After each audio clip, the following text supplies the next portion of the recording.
오늘의 큐티 말씀은 민수기 12장 1절부터 16절입니다. 제목, 또 불평하다. 먼저 앞뒤 문맥을 살펴보겠습니다. 다베라에서 여호와께 불평하였다가 여호와께서 불로 징계를 내리셨습니다. 또 백성들 가운데 잡족들이 음식에 대한 욕심을 품고 불평하였는데 이스라엘 백성들도 여기에 동참하면서 불평을 하기 시작했습니다. 고기를 먹게 해달라는 요구를 하였는데 여호와께서는 메추라기를 먹고 질릴 정도로 공급해 주셨습니다. 하나님의 능력을 보여주신 것인데 불평하는 이스라엘 백성들에게 이곳은 탐욕의 무덤이 되어버렸습니다.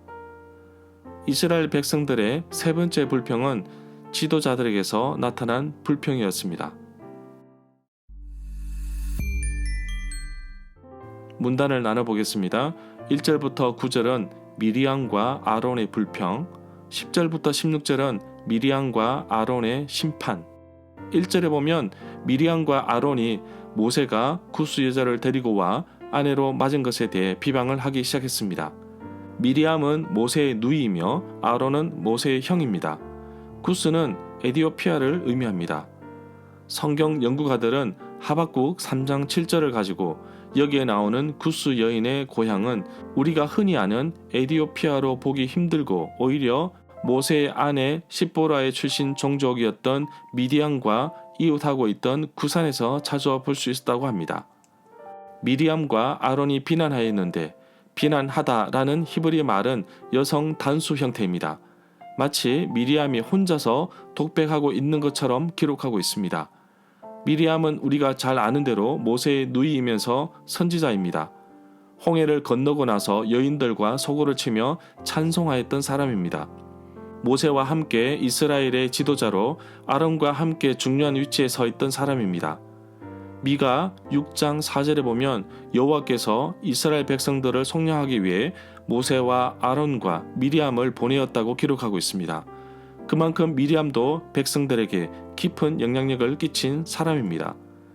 3절에 보면 이 사람 모세는 온유함이 지면의 모든 사람보다 더하더라. 모세로 말하자면 땅 위에 사는 모든 사람 가운데 가장 겸손한 사람이라고 말하고 있습니다. 이 짧은 구절 1절부터 3절에서 모세의 권위에 대한 도전과 의문을 쏟아내는데 모세만이 여호와 하나님과 백성 사이의 중재라는 사실을 아론과 미리암은 하나님께서 세워준 모세의 권위에 도전하게 됩니다. 그러나 모세는 그 어떠한 변명도 하지 않고 묵묵히 받아들입니다. 왜 구스 여인을 취했는지에 대한 설명도 없습니다. 또한 아론에게 징벌을 내리지 않는 이유도 불명확한 부분도 있습니다. 미리암은 무선 질병에 걸리며 그로 인해 레위기의 규정상 일주일간 추방당합니다. 4절부터 5절에 보면 여호와께서 갑자기 부르신 것을 볼 때 사건의 시급성을 말해주고 있으며 지도자의 말과 행동이 얼마나 중요한지를 반증하고 있습니다. 여호와께서 구름 기둥 가운데 강림하셨습니다. 장막문에 서시고 아론과 미리암을 부르셨습니다. 그 두 사람이 모두 가까이 나와 섰습니다. 7절에 보면 모세는 여호와의 온 집을 충성스럽게 맡고 있다고 말씀하십니다. 히브리서 3장 2절에 보면 대제사장이신 예수 그리스도를 깊이 생각하라고 하면서 예수 그리스도는 자기를 세우신 아버지 하나님께서 신실하시기를 모세가 하나님의 온 집의 한 것과 같이 하셨다고 말하고 있습니다. 그러나 히브리서에서는 하나님의 종 모세보다 더 높으신 분이 계시는데 오직 한 분이신 하나님의 아들 예수 그리스도라고 말하고 있습니다. 미리암도 선지자라고 말하고 있지만 모세는 그 어떤 선지자보다 더 특별한 자리에 있음을 볼 수 있습니다. 10절에 보면 구름이 장막 위에서 거쳤습니다. 그리고 나니 미리암이 악성 피부병, 나병에 걸려 눈처럼 하얗게 되었습니다.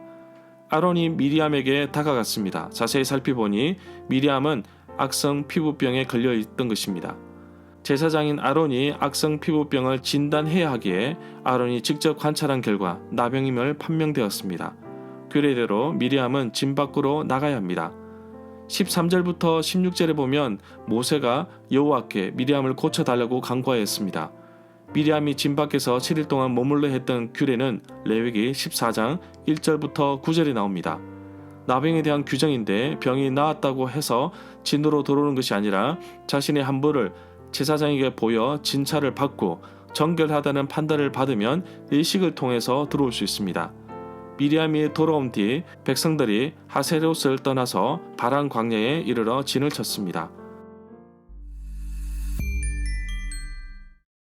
절마다 상세한 설명과 구절에서 그리고 핵심 내용과 중심 줄거리는 네이버 블로그에 올려져 있습니다.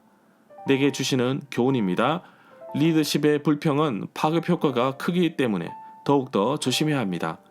그래서 오늘 미리암은 모세를 비난했으나 결국은 하나님께서 세우신 원리, 질서에 도전한 셈이 되었습니다. 같은 형제끼리라고 할지라도 하나님께서 세우신 리더십에 대해서 존중하고 격려해야 합니다. 리더십도 따르는 사람들을 존중하고 격려할 때 우리 공동체는 건강해질 것입니다. 사역을 하면서 내 뜻대로 되지 않아서 삶을 살아가면서 무시당할 때, 손해를 보고 억울할 때 저는 참으로 많은 불평을 하였습니다. 심지어 하나님께서 세우신 리더십들의 잘못된 행동과 부도덕한 부분을 두고도 참으로 많은 불평과 불만을 쏟아내었습니다. 오늘 말씀을 읽으면서 사람이 부족하지만 하나님께서 세우신 리더십에 대해서 순종하는 것이 하나님의 뜻임을 또다시 발견하게 됩니다. 오늘도 하나님이 사람을 통해 이끌어 가심을 기억하는 하루가 되기를 간절히 소망합니다.